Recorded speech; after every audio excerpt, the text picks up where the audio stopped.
Welcome everyone to the first week of our talks. This week our topic is recognizing and responding to adolescent anxiety and grief. I'm Sarah Joseph. I have two children of my own, and I'm a social worker by trade and a family therapist.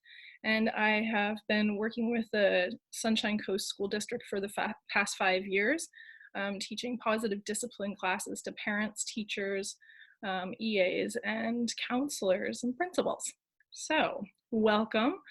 Tonight, I'll be going through a slideshow, and then at the end of the slideshow, we'll have time for questions and discussion.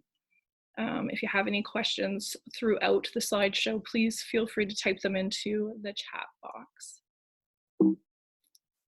Okay, and if you're catching the replay of this, then you can type questions or comments into the comments below.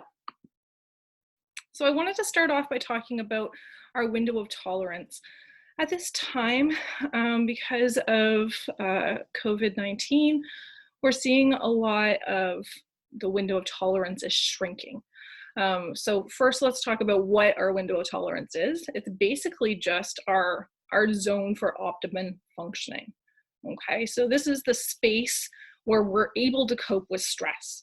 And now everybody's optimum functioning zone is different, depending on your temperament, depending on your past experiences, your history, and your coping skills, the toolbox that you have for coping with stress. That will make a difference between what your optimum functioning zone looks like, how big it is. The other things that could impact this optimum functioning zone is history of a trauma, a learning disability, or a brain difference. Okay, so again, everybody's optimum functioning zone is different, but this is just the area that is where you deal with stress, how you deal with stress. So just imagine that you woke up and you got up on the wrong side of the bed, right? Now your optimum functioning zone might be quite wide on a normal day, but last night you didn't get a good night's sleep, and so it shrunk a bit. Okay, and you woke up on the wrong side of the bed because you didn't sleep well, so it shrinks a bit more. And then you can't find your keys and you're running late, and then the car won't start, and then you get stuck in traffic, right? And you can see how all of these things are adding up, and your window of functioning is shrinking because more stress is piling on. And now, because you have good coping mechanisms, and you may be able to handle all these different stresses coming at you quite well. But then by the end of the day, your window has closed, and a very small thing happens, like you walk through your front door and you trip over a pair of shoes. And then suddenly, it seems like you explode over nothing, right? Have you ever had anything like that happen? That's what an optimum functioning zone looks like when we have lots and lots of stressors, right? We can handle them, and then our window closes at some point because it's full. We have no more space for any more stress. And then it seems like to other people that our reaction is unwarranted for such a small thing, or we just snapped when nothing was really happening, right? There was no reason to snap, but like she just went from 0 to 60 because she tripped over a pair of shoes. It doesn't make sense to other people witnessing it, but on the inside of us, there has been a building. Now, what happens when you wake up in the morning and your window of tolerance is already quite small? It doesn't take much stress to set you off, right? And so again, everybody's window is a bit different. And sometimes when we're under a lot of stress, we start with a very narrow gap for taking on any more stress. And when we're taking really good care of ourselves, when we've got our self-care in check, when we're sleeping well, when we're eating well and exercising and getting our self-care in, right? Our optimum functioning zone can be much wider. So what happens when you get to that space of your window is starting to decrease because there's a lot of stress happening? We move into these signs of distress. And this is the be careful zone, as you can see on the photograph here, right? We're moving into this be careful zone. And I like this part where it says growth happens here, right? When we're in our optimum functioning range, that's where we are able to learn new skills and function quite well. And when we push it just a bit, that's when growth happens, right? When we are a bit nervous, when we're a bit afraid and we face that fear, when we're brave enough, we have the courage enough to face a fear, then we have growth, right? When we're able to challenge ourselves, then we have growth. We can't have growth when we're in the be careful zone or we're in the extreme distress zone, simply because we don't have the capability anymore. Our brains are a bit shut down because they're dealing with so much stress response. Okay, so in that be careful zone, it may look like these signs of distress, right? Somebody might start shutting down. They might get really irritable. That emotional withdrawal might happen, or they might have some delayed responses. Think about, you're talking to your teenager and it seems like it's taking them a really long time to process and respond to what you're saying. It almost feels like they're ignoring you. But this could be a delayed stress response or a delayed response. We might also see, difficulty functioning, difficulty focusing, tears. They might be speaking really fast, and just have that that panicky feeling, lots, nervousness, that trembling lower lip, those types of things. That's what it looks like when we're moving into the be careful zone. The be careful zone is where I like to say it's time to take a break. And this diagram shows it a bit later. I think that if you don't take a break until you're in the extreme distress, then you've kind of missed your window. And I'll talk about that a little bit more in a second. But what I like to do when I'm working with youth in my counseling sessions is talk about what it feels like in their body and what happens to their thought processes when they move into this be careful zone. And this is a conversation that I think that is really important for families to have together, learning about how the brain functions and this window of tolerance, so that we can have a better understanding of each other, and more compassion for each other, and we can have a shared language within the house where we can explain what's going on for us. So I like to talk about what does it feel like in your body when you're starting to move into this be careful zone, and what happens to your thoughts. So for me, if I'm in that stress zone, right, like working from home, trying to get work done, and during a pandemic, and kids are running around and making a lot of noise, I might start feeling like my window is shrinking and I'm starting to feel irritable.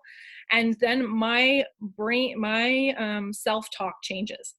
I go from, doing my thing to hearing a voice in my head saying, I can't handle this. I'm going to lose it. Those types of things. And that helps push me over the edge, right? So let's take a look here. Again, during this time, when we're during social distancing, a lot of changes happening in our society, in our house, a lot of disappointments.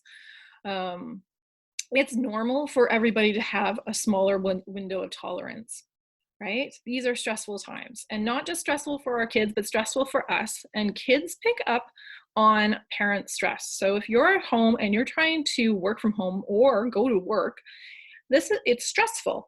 You're trying to figure out what you're going to do with your kids or how to get them motivated to do schoolwork. That's stressful, right? If you're worried about finances, they feel it all, right? And so not only do they have their own stresses, but they're feeling your stress. And the same for you. not only do you have your stresses, but you're feeling their stress, right? So all of our windows of tolerance have shrunk. And the chances of us shutting down or blowing up it has increased greatly, and our ability to learn and listen has shrunk. Okay, so just be aware. Now, I wrote a children's book, and I know that adolescents are probably not going to read my children's picture book, but I still like to use the metaphor to explain what's happening in the brain. And I'll do this in two different ways. There is a video that you can look up called The Brain in the Palm of the Hand by Dan Siegel. And it's on YouTube, and it's a great explanation of this process of what's going on, so that you can watch that with your family at home. I'll have Kate tomorrow or next week send out a link to that video for you guys. Okay, so the way that this works is basically, if you can see my video here, you can take your hand, okay, open your hand. The palm of your hand and your wrist is your brain stem, okay? And this is the oldest part of your brain, and it's the part of your brain that's in control of regulating body systems. So your breathing rate, your digestion, all that kind of stuff, elimination rhythms is controlled here, okay? Then we have your thumb folds in, and that is your amygdala. I like to refer to the amygdala as the guard dog, okay? Your guard dog, or your amygdala, basically takes in everything that's going on around you and decides if that information is safe or unsafe.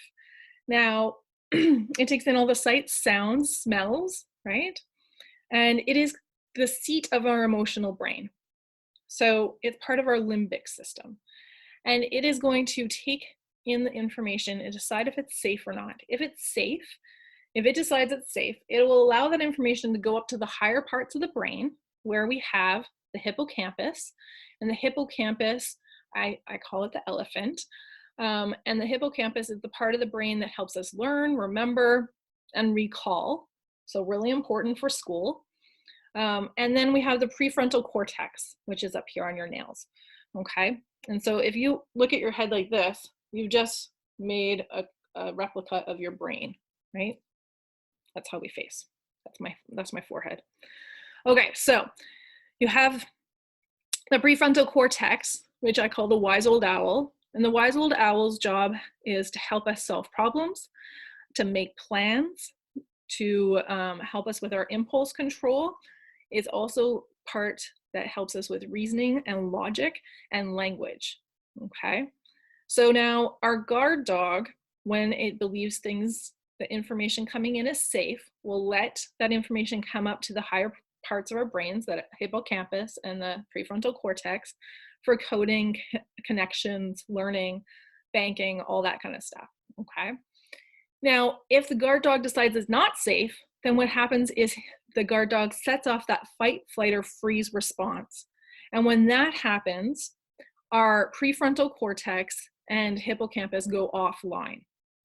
Okay, Dan Siegel says we flip our lids. All right. So when that part of our brain, when the wise old owl and the elephant are gone, it's hard for us to learn, but we're also basically only able to do a few things: that fight, flight, or freeze, right? And so this is what it looks like when we get outside of our window of tolerance. All right, so remember I said the be careful zone? The be careful zone is when you hear your guard dog barking, when your amygdala is starting to get triggered by things, then you start kind of wavering, right? Before you flip your lid. And so we're trying to catch it here before you flip your lid, instead of waiting for the lid to be flipped, right? Either you or your child. And so if we can catch it here, then it takes less time to get back on the owl on its perch, or the prefrontal cortex and hippocampus back online, okay? So when an adult flips their lid, it takes about 20 minutes for their physiological response to come back to baseline and for them to be back into that learning zone, that optimal functioning zone. For a child, and remember, that includes people up to about 23 years of age, because brain development is still happening, right? It can take much longer, up to an hour. And for really little kids, it could take like an hour and a half, or for people with brain differences. And so it's really important that we start learning when this is happening, when we're starting to feel like our guard dog is barking and we might flip our lids. Now, the guard dog, the amygdala, is really helpful because he keeps us safe and helps us act fast without thinking. So if there was an emergency, you would just act and you wouldn't have to think about what to do next, right? There's the fire alarm goes off. You're going to know what to do because you've practiced the fire drill, or your amygdala is going to help you just act, right, without thinking about it. The problem with the amygdala, though, is that it doesn't understand the difference between real danger and just stress or somebody pushing your buttons. So it responds in the exact same way. It makes you act fast without thinking. And because our wise old owl or prefrontal cortex is where our impulse control is housed, and our language and our reasoning and logic are housed, when it goes offline, we often do and say things that we wouldn't normally do and say. We have a hard time making sense of things, and we have a hard time communicating. So tell me, have you ever been in an argument with somebody and just not been able to formulate the words to explain yourself?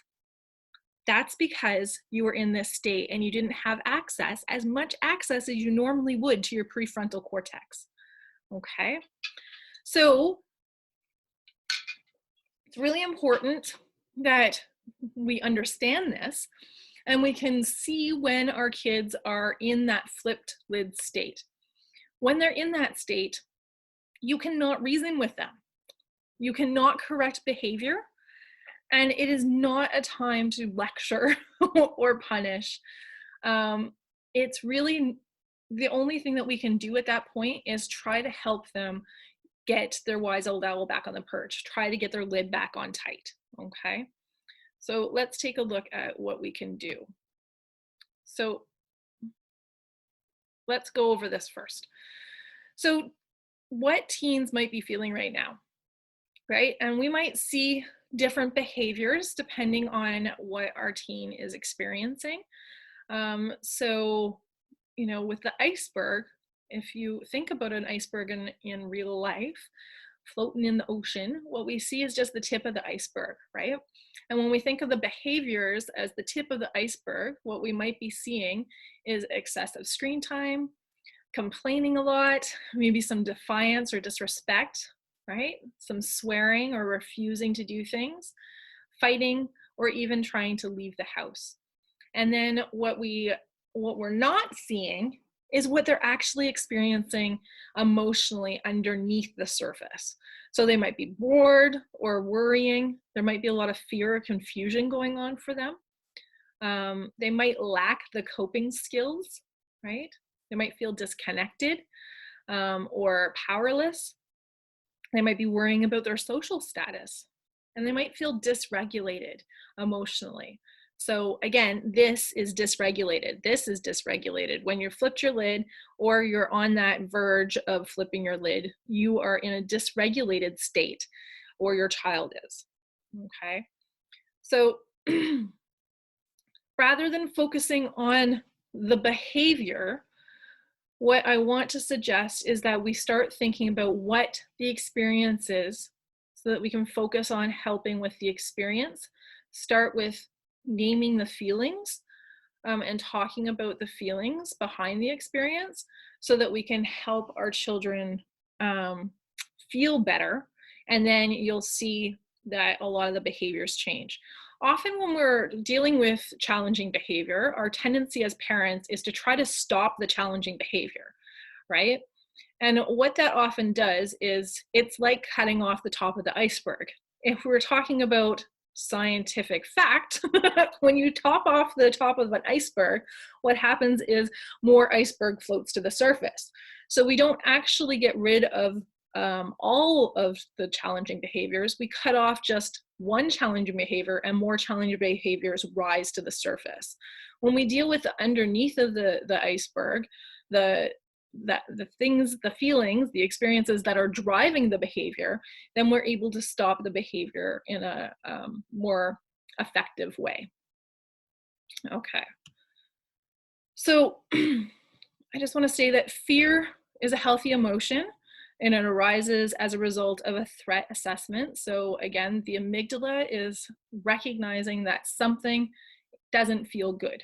Something is off, right? And so fear is a really natural state to be in at this point in our lives.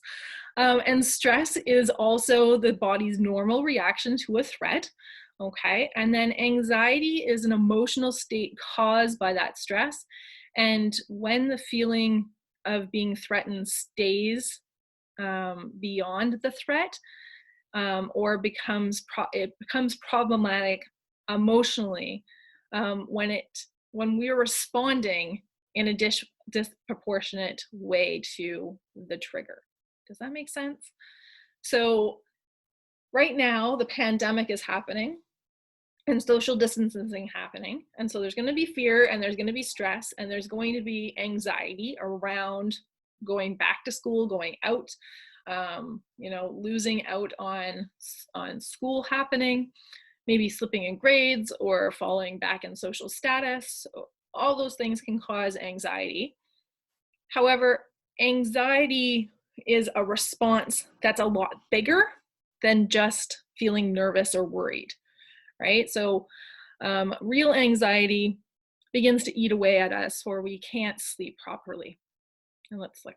So we might see, right now, we might be seeing some irritability or difficulty concentrating. We might see those unexplained outbursts, right?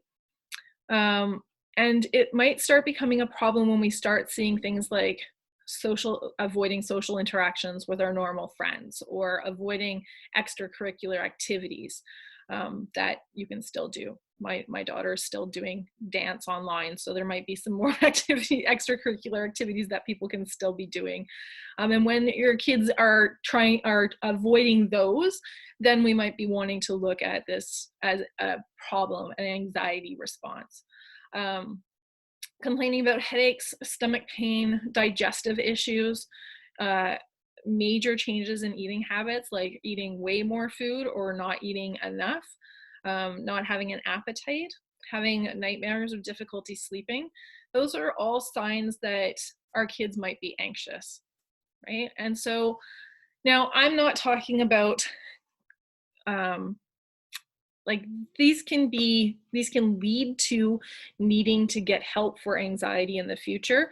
If your child is just starting to exhibit these behaviors or these responses because of what's going on in the world right now, we can recognize this as a smaller window of tolerance, and not having coping mechanisms to deal with the amount of stress that they're feeling, fear, anxiety that they're feeling, right? And so as parents, we can help them with regulation. We can help them feel safer and more comfortable with all of the stress that's happening, and help with basically co-regulate, or basically help carry the load, right? And so we can do that through relationship, through connection, through talking about feelings, through talking about the brain and how anxiety feels, what it looks like and sounds like, and what we can do to take care of ourselves to feel better. Now, when these things persist, then it can be a sign of clinical anxiety where outside help could be necessary.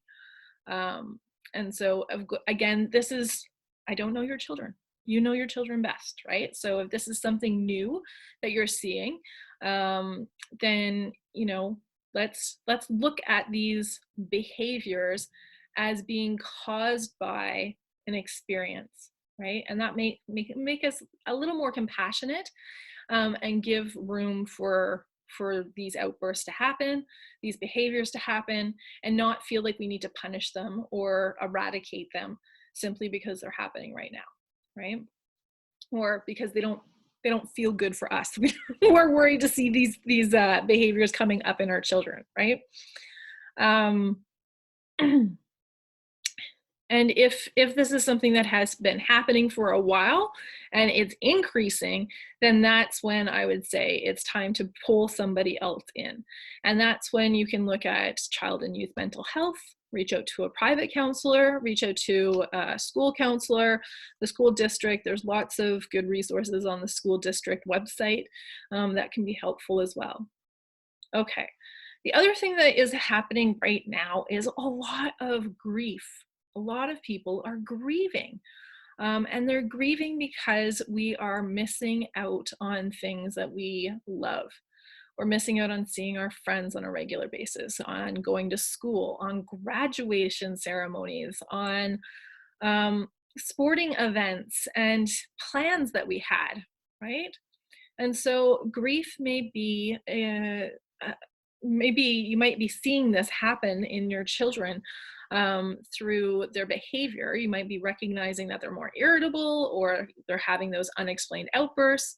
They're distancing themselves from their friends or their activities. They might be crying more, or sad, depressed, moping around. You might also hear like them being a bit in denial that this was happening, and saying it's not a big deal and that they can go out and it doesn't apply to them, or being really angry with you or the situation.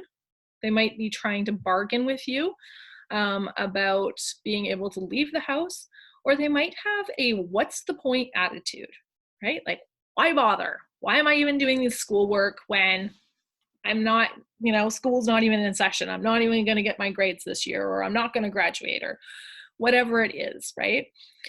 And I bring this up simply because I think it's really important that we recognize grief as grief, and not just as disrespectful behavior or combative behavior, right?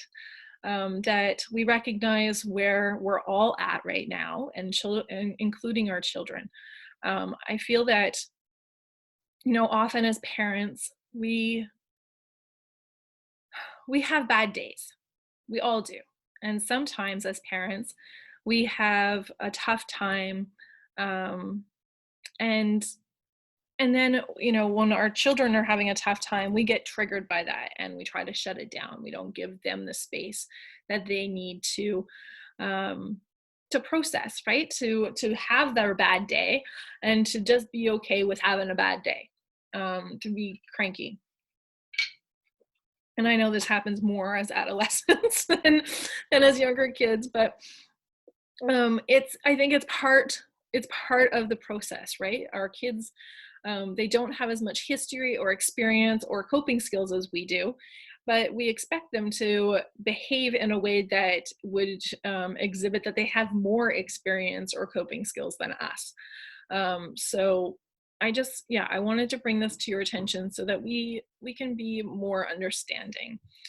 We can maybe recognize it for what it is instead of what our triggers might have us thinking it is. Okay, so what can we do when we recognize this? We can take some time to help regulate, so basically soothe our children. And, when I say soothing, it's, when our kids are really small, when they're babies, when a baby cries, we pick them up and rock them to soothe them. And as our children get older and older, we have a harder and harder time doing this, because we allow judgments to come into play. We allow ourselves to think they're overreacting, or they're being disrespectful, or they shouldn't be acting this way. When really what's happening is they've just lost control. They've flipped their lid, and sometimes they need help to come down, right? So let's look at soothing. So regulation can happen through us staying calm. So we have these things in our brain called mirror neurons, and when we see somebody staying calm, we're more likely to calm down. Our mirror neurons kind of help us reflect back what we're seeing, or project what we're seeing. And so, for instance, if you're in a room and somebody yawns, what happens? Right? You see them yawn, you often yawn. That's your mirror neurons at work. If you're walking down the street and a stranger smiles at you, you're likely to smile back. That's your mirror neurons at work. And so when your child is in a flipped lid state and you stay in a calm state, then your child's mirror neurons will hopefully be able to copy you. Now, the same is true, the other vice versa. Sometimes when their child's in a flipped lid state, our mirror neurons go, oh yeah, I can do that too. And we get into that flipped lid state, right? So sometimes kids really like to hug it out. Sometimes they don't want to be touched at all. Again, you know your child best. A positive timeout. So a positive timeout is just really like calling a timeout like you would do on a sports team, right? If you're playing soccer and the coach calls a timeout, he pulls the team in to help them catch their breath, to regroup, to strategize, to have a drink, to calm down, to get back on the same page, right? That's what a positive timeout is about. It's not about punitive or being punished or being sent to your room. Although sometimes adolescents really enjoy that alone time and need that alone time to calm down. So again, let your child decide what they need for their timeout. A good way to do this is to talk about it in advance and ask them what helps you when you're feeling upset. What would be helpful for you to have, right? And you could collect a few items that would be helpful. I know for myself, I really like having some headphones and some music to listen to if I'm really worked up. That's going to help me shift my mood. And so that might be something that your adolescent can turn to as well as music to help them change their mood, right? The other thing that works really well for us in our house is called taking a pause. And because our children are so device orientated, video game orientated, they know what pause means, right? You press the button and you're on pause. So again, this is a tool that you can use with your family, but it takes time to set this up in advance. If you talk about it and just, talk about what would it look like if one of us was getting, riled up and the other person called a pause, right? We just said, let's take a pause. Everybody just takes a time for themselves during that pause to support themselves or support each other in getting their lids back on tight so that they can deal with what's going on, right? The main thing is to remember that when you're in the flipped lid state, you can't deal with a problem, you can't solve it. So there's no point in trying, but to try to get back down to the getting your lid on tight state, so that you can solve the problem together. So modeling deep belly breaths, nobody has ever calmed down by being told to calm down, right? And often if you tell somebody to take a breath, they just want to punch you. So if you just stand there and calmly start taking some deep belly breaths, their mirror neurons will likely kick in and they'll start taking some deeper breaths as well. And when we can take deep breaths, we can reconnect with our bodies and we can get more oxygen to our brains and we can start slowing down that fight, flight, or freeze response. Some of the other things that can be really helpful for regulation is just getting enough sleep, eating regularly, doing some movement with your body. The cross body movement is really helpful for connecting the two sides of the brain, which it calms the nervous system. So doing movement on a regular basis, sleeping properly, eating properly, all of those things are going to help regulate and open up that window of tolerance a bit more, right? Getting outside into nature, all important things. Okay, as we go into empathy, This is step number 2. It's how we're going to relate to our kids, is through empathy. And so empathy is really just the ability to say, I understand what it's like to be you in this moment, and I can communicate that understanding to you. Essentially, when you're empathizing with somebody, that person feels like you really get them. Oh, yeah, you know what it's like. You get it. Okay. So I want you to imagine for a moment that I was at work today, and this is just a made up story, not a true story.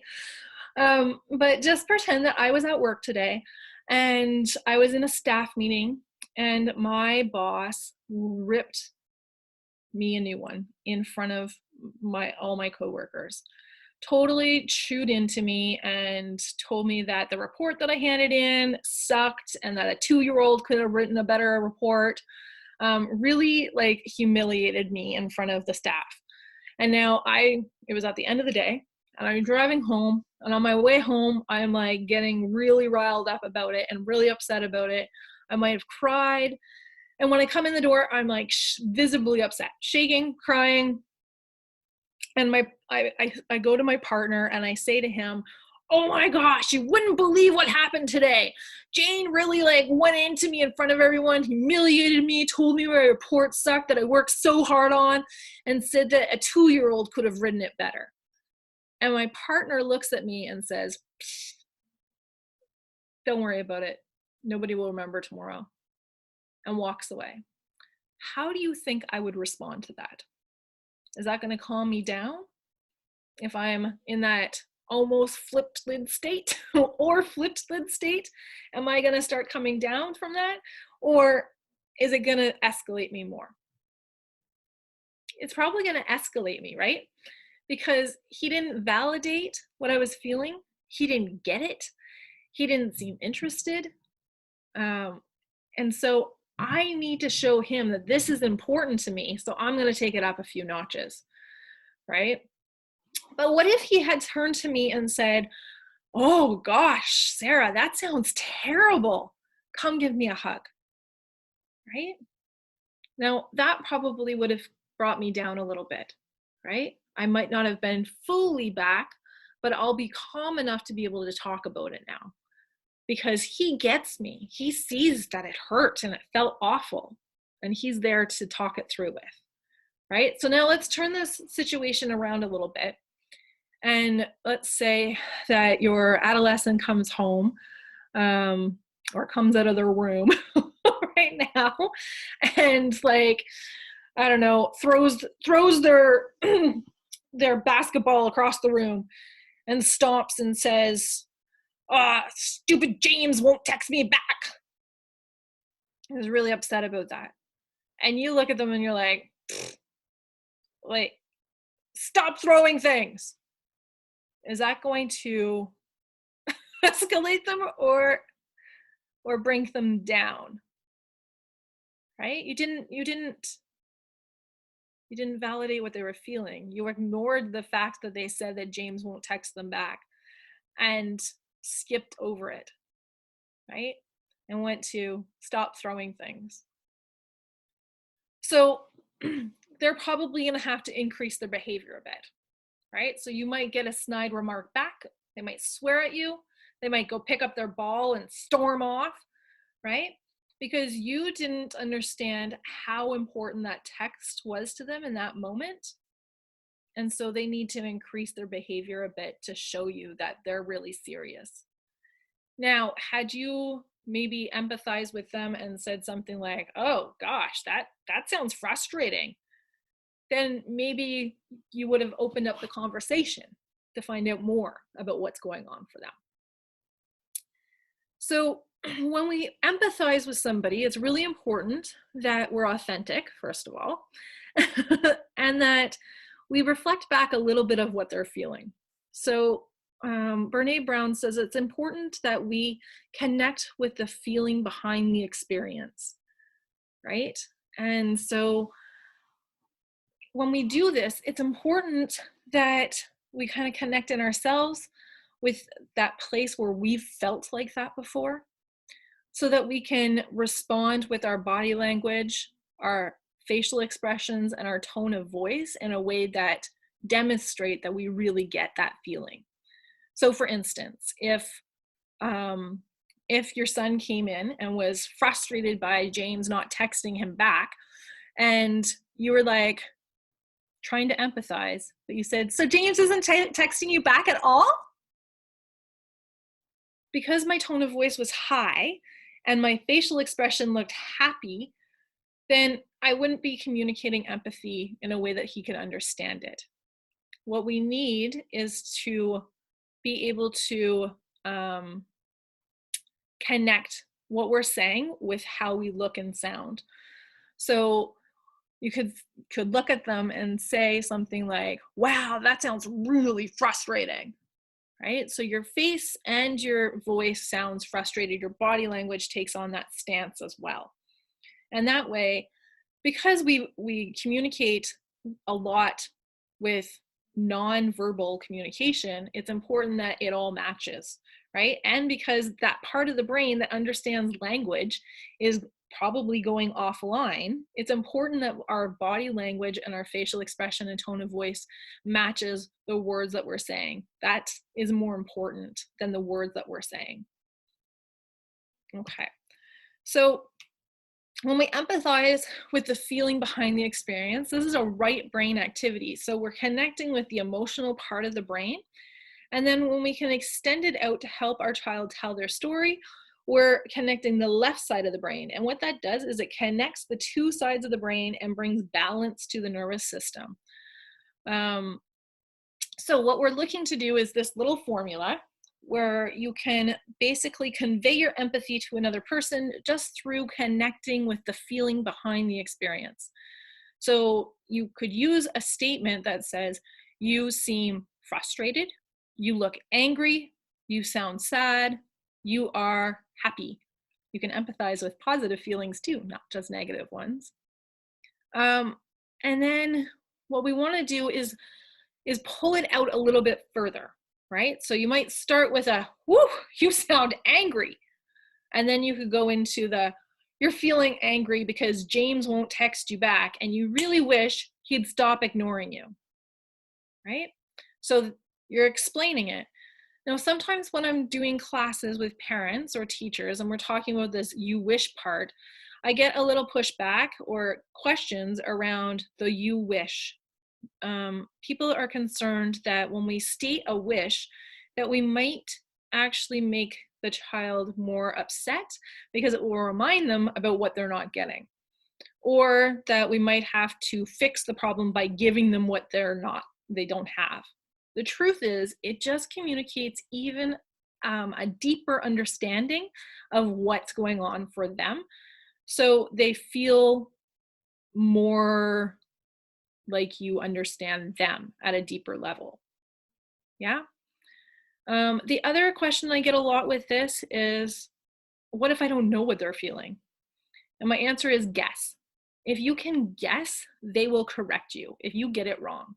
Okay. But it's better for you to guess than not at all, because when we're upset, what we really want is somebody to notice that we're upset, somebody to care enough to see that we're feeling bad and to recognize that in us.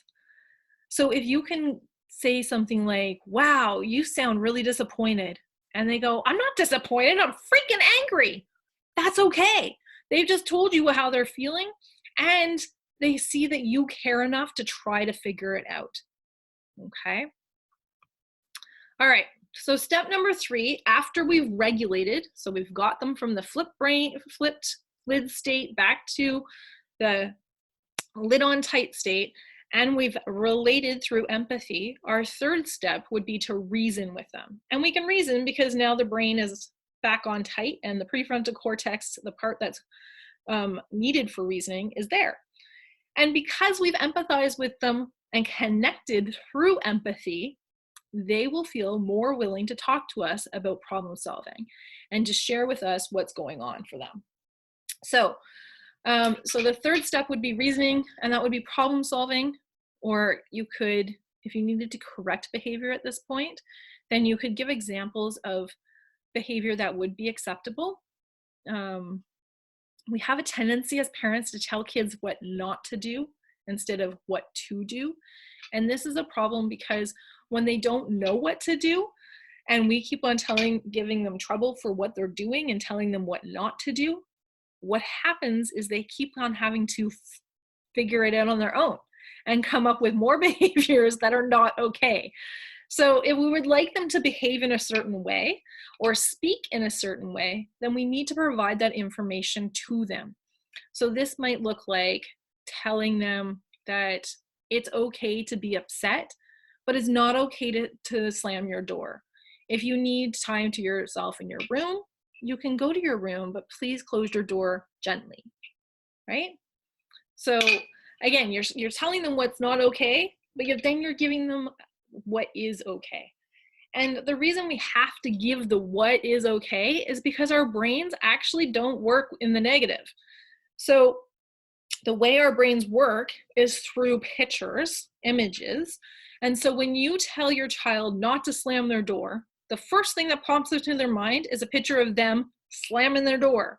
And then the brain has to work really hard to cross that image out and to find something else. Now, when we speak to our children in positive terms of what they can do, then that image is really clear and it's really easy. So they're able to absorb that information much more quickly and much easier. Okay. The third step is recovering from mistakes. And this is where we might want to talk about cleaning up after ourselves if there's been a mess made during a meltdown, apologizing to people for hurting their feelings, or recovering from being in a conflict with somebody, what that might look like. And again, these are skills that are learned, they're taught, they're learned, they're not hereditary. So if you have ever freaked out at your child and then not apologized, that's a mistake, because that is a great opportunity to model what looks like to recover from a mistake, to apologize, to take responsibility for your behavior, and to correct, reconnect with somebody, to get back onto back into a healthy relationship or reconnection with somebody after a conflict. Conflict are normal. And so as adults, we recognize mostly that conflicts are going to happen, especially with people that you live with, right? And so it's important that we are modeling what it looks like to make mistakes, to get into a conflict and then recover from that conflict. And yeah, we'll talk more about this in weeks to come. I hope that you'll be able to join me. Excuse me. It's a lot of talking. So coming up next week, we're going to talk about co-creating routines and structure.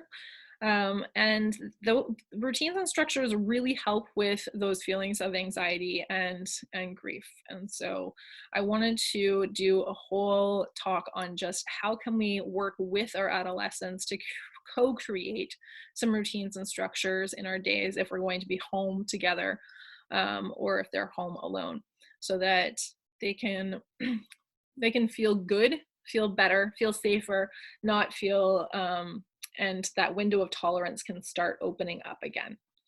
Now, if you found this information helpful, please do tell a friend. The registration is still open. You can register right up until week 6, and you can attend all or whatever talks that you want to attend.